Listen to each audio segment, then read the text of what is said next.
तर नमस्कार मंडळी, आज आपण आलो आहोत एका वेगळ्या प्रवासामध्ये.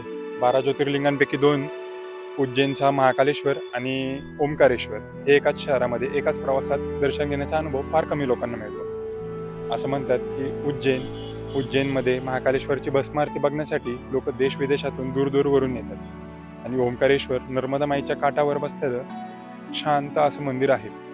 हा प्रवास केवळ एका मंदिर बघण्यापुरता नाहीये, तर असे पण मंदिर आपण बघणार आहोत की जे असे फार कमी लोकांना माहिती आहेत, पण ते तितकेच महत्त्वाचे आहेत. तर चला या आध्यात्मिक प्रवासाला सुरुवात करूया.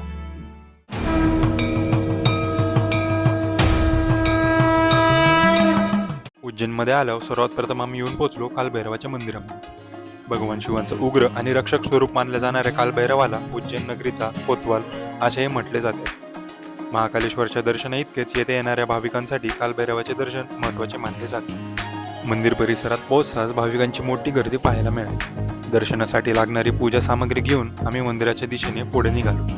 मंदिराच्या प्रवेशद्वारातून आत जाताना येथे प्राचीन आणि आध्यात्मिक वातावरण लगेच जाणवू लागते. कालभैरवांचे वाहन मानला जाणारा श्वान येथे विशेष महत्त्वाचा मानला जातो आणि मंदिर परिसरात त्याची प्रतीकही पाहायला मिळते. समोर उभे असलेले कालभैरवांचे हे रूप अनेक भाविकांसाठी श्रद्धा, संरक्षण आणि न्याय यांचे प्रतीक आहे. मंदिराबाहेर बांधलेले हे लाल धागे भाविकांच्या श्रद्धेचे आणि त्यांच्या मनोकामनेचे प्रतीक आहेत.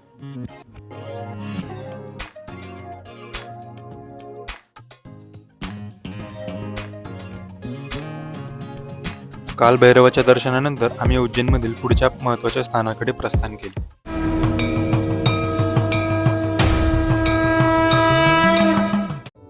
कालभैरव मंदिराच्या दर्शनानंतर आम्ही पोहोचलो उज्जैनमधील आणखी एक अत्यंत महत्त्वाच्या शक्तिपीठात, हरसिद्धी माता मंदिर.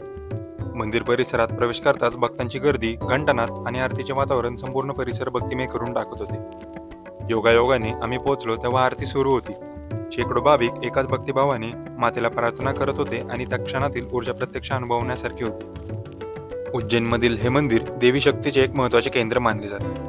मंदिरासमोरील दीपस्तंभ हे येथील प्रमुख आकर्षण असून विशेषतः उत्सवाच्या काळात ते हजारो दिव्यांनी उजळून निघतात.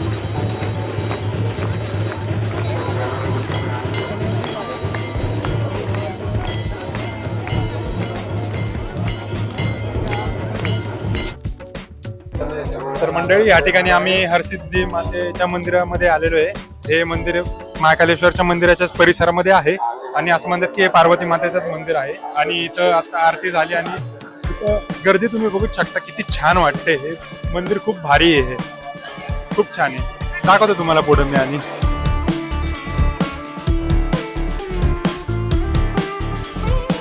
आरतीनंतर आम्ही मातेसमोर नतमस्तक होऊन दर्शन घेतले.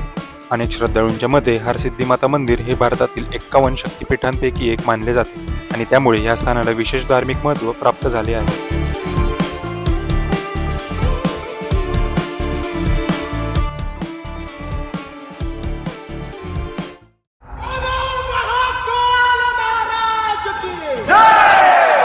उज्जैनमधील आमच्या या प्रवासाचा सर्वात महत्त्वाचा क्षण आता जवळ आला होता.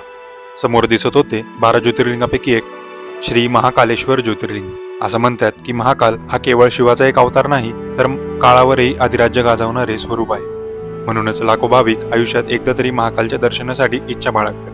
मंदिराच्या दिशेने टाकले जाणारे प्रत्येक पाऊल मनात वेगळीच उत्सुकता निर्माण करत होते. गर्दी, जयघोष आणि भक्तिभावाने भरलेले वातावरण त्या क्षणाला अधिक विशेष बनवत होते. तर मंडळी, आम्ही फायनली आता मंदिराच्या आत आलेलो आहे आणि मला अजून पण असं एवढं आतून भारी वाटतं ना, एकदम अशी पॉझिटिव्ह एनर्जी आल्यागत वाटते. नुसतं इथल्या परिसरात येऊन सुद्धा. हे 12 ज्योतिर्लिंगापैकी एक ज्योतिर्लिंग मानलं जातं. महाकालेश्वरमध्ये आल्यावर मनाची खूप शांती मिळते. इथं खरंच खूप महादेवांचा प्रेझेन्स भारी फील होतो आणि आम्हाला जर जमलंच तर नक्कीच तुम्हाला पण दाखवू आम्ही. मंदिराच्या परिसरात सर्वत्र शिवतत्वाची अनुभूती येत होती. भिंतीवरील शिल्पकला, विविध देवतांची मूर्ती आणि प्रत्येक कोपऱ्यात जाणवणारे आध्यात्मिक वातावरण या स्थानाची भव्यता अधिक अधोरेखित करत होते. आणि अखेर तो क्षण आलाच.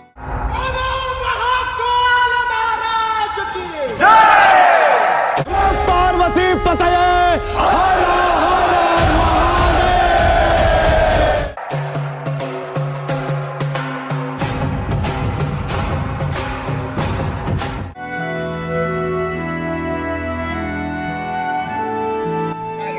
तर गाईज या ठिकाणी आमचं आता महाकालेश्वरचं दर्शन घेऊन झालेलं आहे आणि हा जीवनातला सर्वात भारी अनुभव होता.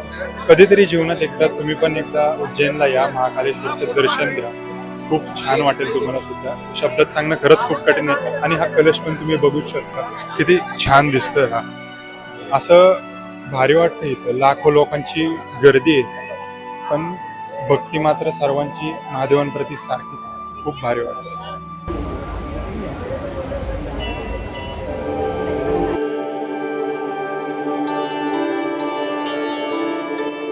दर्शनानंतर मंदिर परिसरातील अप्रतिम शिल्पकला पाहताना भारतीय स्थापत्यकलेचे वैभव पुन्हा एकदा अनुभवायला मिळाले. प्रत्येक मूर्ती, प्रत्येक कोरीव काम आणि प्रत्येक कलाकृती एखादी कथा सांग असल्यासारखं वाटत होती. महाकालच्या या पवित्र नगरीला हा अनुभव आमच्या संपूर्ण प्रवासातील सर्वात अविस्मरणीय क्षणांपैकी एक ठरला.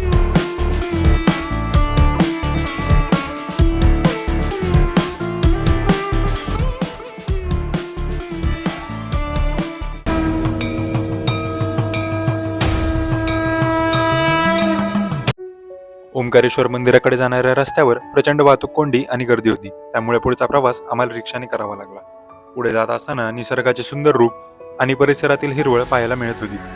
नर्मदा नदीच्या तीरावर वसलेले ओंकारेश्वर हे 12 ज्योतिर्लिंगापैकी एक पवित्र तीर्थक्षेत्र मानले जाते. मंदिराच्या दिशेने जात असताना भाविकांची मोठी गर्दी पाहायला मिळत होती. गर्दीमुळे सविस्तर दर्शन घेणे शक्य झाले नाही, तरी ओंकारेश्वरचे दर्शन घेण्याचे भाग्य लाभले हीच आमच्यासाठी मोठी गोष्ट होती. आणि अखेर लाभले ओंकारेश्वर ज्योतिर्लिंगाचे दर्शन.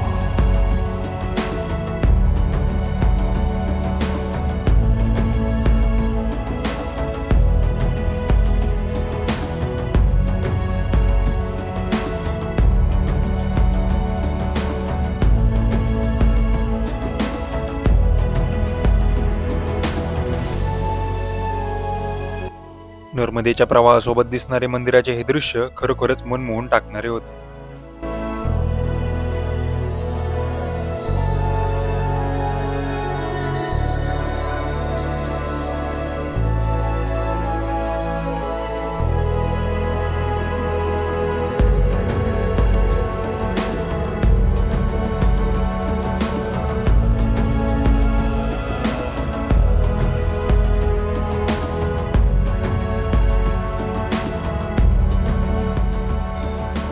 ओंकारेश्वरच्या दर्शनानंतर आम्ही अन्नपूर्ण मातेच्या दर्शनासाठी पुढे निघालो. अन्नपूर्ण माता ही अन्न आणि समृद्धीची देवी मानली जाते. तिच्या दर्शनाने आमचा या आध्यात्मिक प्रवासातील आणखी एक महत्त्वाचा टप्पा पूर्ण झाला.